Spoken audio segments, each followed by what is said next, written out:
श्रीमद् भगवद गीता तीसरा अध्याय। ज्ञान योग और कर्म योग आदि समस्त साधनों के अनुसार कर्तव्य कर्म करने की आवश्यकता का प्रतिपादन एवं स्वधर्म पालन की महिमा तथा काम निरोध के उपाय का वर्णन। अर्जुन बोले, हे जनार्दन, यदि आपको कर्म की अपेक्षा ज्ञान श्रेष्ठ मान्य है तो फिर हे केशव, मुझे भयंकर कर्म में क्यों लगाते हैं? आप मिले हुए से वचनों से मेरी बुद्धि को मानो मोहित कर रहे हैं, इसलिए उस एक बात को निश्चित करके कहिए जिससे मैं कल्याण को प्राप्त हो जाऊं। श्री भगवान बोले, हे निष्पाप, इस लोक में दो प्रकार की निष्ठा मेरे द्वारा पहले कही गई है। उनमें से सांख्य योगियों की निष्ठा तो ज्ञान योग से और योगियों की निष्ठा कर्म योग से होती है। मनुष्य न तो कर्मों का आरंभ किए बिना निष्कर्मता को यानी योग निष्ठा को प्राप्त होता है और न कर्मों के केवल त्याग मात्र से सिद्धि यानी सांख्य निष्ठा को ही प्राप्त होता है।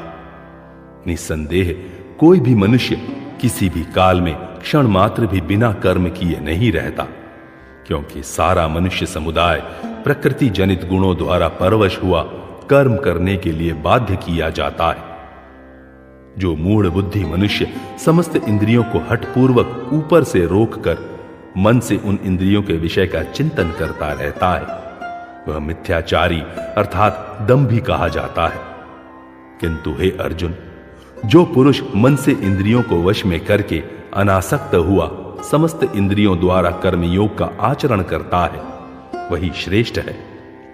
तू शास्त्र विहित कर्तव्य कर्म कर, क्योंकि कर्म न करने की अपेक्षा कर्म करना श्रेष्ठ है, तथा कर्म न करने से तेरा शरीर निर्वाह भी नहीं सिद्ध होगा। यज्ञ के निमित्त किए जाने वाले कर्मों से अतिरिक्त दूसरे कर्मों में लगा हुआ ही यह मनुष्य समुदाय कर्मों से बंधता है। इसलिए हे अर्जुन, तू आसक्ति से रहित होकर उस यज्ञ के निमित्त ही भलीभांति कर्तव्य कर्म कर। प्रजापति ब्रह्मा ने कल्प के आदि में यज्ञ सहित प्रजाओं को रचकर उनसे कहा कि तुम लोग इस यज्ञ के द्वारा वृद्धि को प्राप्त हो और यह यज्ञ तुम लोगों को इच्छित भोग प्रदान कराने वाला हो। तुम लोग इस यज्ञ के द्वारा देवताओं को उन्नत करो और वे देवता तुम लोगों को उन्नत करें। इस प्रकार निस्वार्थ भाव से एक दूसरे को उन्नत करते हुए तुम लोग परम कल्याण को प्राप्त हो जाओगे। यज्ञ के द्वारा बढ़ाए हुए देवता तुम लोगों को बिना मांगे ही इच्छित भोग निश्चय ही देते रहेंगे। इस प्रकार उन देवताओं के द्वारा दिए हुए भोगों को जो पुरुष उनको बिना दिए स्वयं भोगता है, वह चोर ही है। यज्ञ से बचे हुए अन्न को खाने वाले श्रेष्ठ पुरुष सब पापों से मुक्त हो जाते हैं, और जो पापी लोग अपना शरीर पोषण करने के लिए ही अन्न पकाते हैं, वे तो पाप को ही खाते हैं। संपूर्ण प्राणी अन्न से उत्पन्न होते हैं। अन्न की उत्पत्ति वृष्टि से होती है, वृष्टि यज्ञ से होती है और यज्ञ विहित कर्मों से उत्पन्न होने वाला है। कर्म समुदाय को तू वेद से उत्पन्न और वेद को अविनाशी परमात्मा से उत्पन्न हुआ जान। इससे सिद्ध होता है कि सर्वव्यापी परम अक्षर परमात्मा सदा ही यज्ञ में प्रतिष्ठित है। हे पार्थ, जो पुरुष इस लोक में इस प्रकार परंपरा से प्रचलित सृष्टि चक्र के अनुकूल नहीं बरतता, अर्थात अपने कर्तव्य का पालन नहीं करता, वह इंद्रियों के द्वारा भोगों में रमण करने वाला पापायु पुरुष व्यर्थ ही जीता है।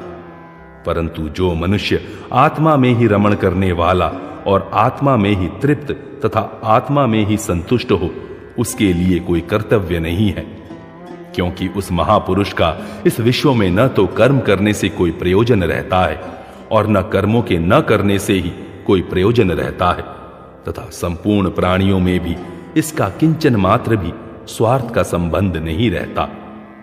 इसलिए तू निरंतर आसक्ति से रहित होकर सदा कर्तव्य कर्म को भलीभांति करता रहे, क्योंकि आसक्ति से रहित होकर कर्म करता हुआ मनुष्य परमात्मा को प्राप्त हो जाता है। जनकादि ज्ञानी जन भी आसक्ति रहित कर्म द्वारा ही परम सिद्धि को प्राप्त हुए थे। इसलिए तथा लोक संग्रह को देखते हुए भी तू कर्म करने को ही योग्य है, अर्थात तुझे कर्म करना ही उचित है। श्रेष्ठ पुरुष जो जो आचरण करता है, अन्य पुरुष भी वैसा वैसा ही आचरण करते हैं। वह जो कुछ प्रमाण कर देता है, समस्त मनुष्य समुदाय उसी के अनुसार बरतने लग जाता है। हे अर्जुन, मुझे इन तीनों लोकों में न तो कुछ कर्तव्य है और न कोई भी प्राप्त करने योग्य वस्तु अप्राप्त है, तो भी मैं कर्म में ही बरतता हूं। क्योंकि हे पार्थ, यदि कदाचित मैं सावधान होकर कर्मों में न बरतूं तो बड़ी हानि हो जाए, क्योंकि मनुष्य सब प्रकार से मेरे ही मार्ग का अनुसरण करते हैं। इसलिए यदि मैं कर्म न करूं तो ये सब मनुष्य नष्ट भ्रष्ट हो जाएं और मैं संकर्ता का करने वाला हूं तथा इस समस्त प्रजा को नष्ट करने वाला बनूं। इसलिए हे भारत, कर्म में आसक्त हुए अज्ञानी जन जिस प्रकार कर्म करते हैं, आसक्ति रहित विद्वान भी लोक संग्रह करना चाहता हुआ उसी प्रकार कर्म करे। परमात्मा के स्वरूप में अटल स्थित हुए ज्ञानी पुरुष को चाहिए कि वह शास्त्र विहित कर्मों से आसक्ति वाले अज्ञानियों की बुद्धि में भ्रम अर्थात कर्मों में अश्रद्धा उत्पन्न न करे, किंतु स्वयं शास्त्र विहित समस्त कर्म भलीभांति करता हुआ उनसे भी वैसे ही करवाए। वास्तव में संपूर्ण कर्म सब प्रकार से प्रकृति के गुणों द्वारा किए जाते हैं, तो भी जिसका अंतःकरण अहंकार से मोहित हो रहा है, ऐसा अज्ञानी मैं करता हूं ऐसा मानता है। परंतु हे महाबाहो, गुण विभाग और कर्म विभाग के तत्व को जानने वाला ज्ञान योगी संपूर्ण गुण ही गुणों में बरत रहे हैं, ऐसा समझकर उनमें आसक्त नहीं होता।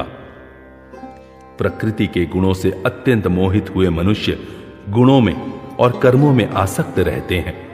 उन पूर्णतया न समझने वाले मंद बुद्धि अज्ञानियों को पूर्णतया जानने वाला ज्ञानी विचलित न करे। मुझ अंतर्यामी परमात्मा में लगे हुए चित्त द्वारा संपूर्ण कर्मों को मुझ में अर्पण करके आशा रहित, ममता रहित और संताप रहित होकर युद्ध कर। जो कोई मनुष्य दोष दृष्टि से रहित और श्रद्धा युक्त होकर मेरे इस मत का सदा अनुसरण करते हैं, वे भी संपूर्ण कर्मों से छूट जाते हैं। परंतु जो मनुष्य मुझ में दोषारोपण करते हुए मेरे इस मत के अनुसार नहीं चलते हैं, उन मूर्खों को तू संपूर्ण ज्ञानों में मोहित और नष्ट हुए ही समझ। सभी प्राणी प्रकृति को प्राप्त होते हैं, अर्थात अपने स्वभाव के परवश हुए कर्म करते हैं। ज्ञानवान भी अपनी प्रकृति के अनुसार चेष्टा करता है, फिर इसमें किसी का हट क्या करेगा। इंद्रिय के अर्थ में अर्थात प्रत्येक इंद्रिय के विषय में राग और द्वेष छिपे हुए स्थित हैं। मनुष्य को उन दोनों के वश में नहीं होना चाहिए, क्योंकि वे दोनों ही इसके कल्याण मार्ग में विघ्न करने वाला महान शत्रु है। अच्छी प्रकार आचरण में लाए हुए दूसरे के धर्म से गुण रहित भी अपना धर्म अति उत्तम है। अपने धर्म में तो मरना भी कल्याणकारक है और दूसरे का धर्म भय को देने वाला है। अर्जुन बोले, हे कृष्ण, तो फिर यह मनुष्य स्वयं न चाहता हुआ भी बलात् लगाए हुए की भांति किससे प्रेरित होकर पाप का आचरण करता है? श्री भगवान बोले, रजोगुण से उत्पन्न हुआ यह काम ही क्रोध है। यह बहुत खाने वाला अर्थात भोगों से कभी न अघाने वाला और बड़ा पापी है। इसको ही तू इस विषय में बैरी जान। जिस प्रकार धुएं से अग्नि और मैल से दर्पण ढका जाता है तथा जिस प्रकार जेर से गर्भ ढका रहता है, वैसे ही उस काम के द्वारा यह ज्ञान ढका रहता है। और हे अर्जुन, इस अग्नि के समान कभी न पूर्ण होने वाले काम रूप ज्ञानियों के नित्य वैरी के द्वारा मनुष्य का ज्ञान ढका हुआ है। इंद्रियां, मन और बुद्धि ये सब इसके वासस्थान कहे जाते हैं। यह काम इन मन, बुद्धि और इंद्रियों के द्वारा ही ज्ञान को आच्छादित करके जीवात्मा को मोहित करता है। इसलिए हे अर्जुन, तू पहले इंद्रियों को वश में करके इस ज्ञान और विज्ञान का नाश करने वाले महान पापी काम को अवश्य ही बलपूर्वक मार डाले। इंद्रियों को स्थूल शरीर से पर यानी श्रेष्ठ, बलवान और सूक्ष्म कहते हैं, इन इंद्रियों से पर मन है, मन से भी पर बुद्धि है, और जो बुद्धि से भी अत्यंत पर है वह आत्मा है। इस प्रकार बुद्धि से पर अर्थात सूक्ष्म, बलवान और अत्यंत श्रेष्ठ आत्मा को जानकर और बुद्धि के द्वारा मन को वश में करके, हे महाबाहो, तो इस काम रूप दुर्जय शत्रु को मार डाल। इस प्रकार श्रीमद् भगवद गीता पर्व के अंतर्गत ब्रह्म विद्या एवं योग शास्त्र रूप श्रीमद् भगवद गीतोपनिषद श्री कृष्ण अर्जुन संवाद में कर्म योग नामक तीसरा अध्याय पूरा हुआ।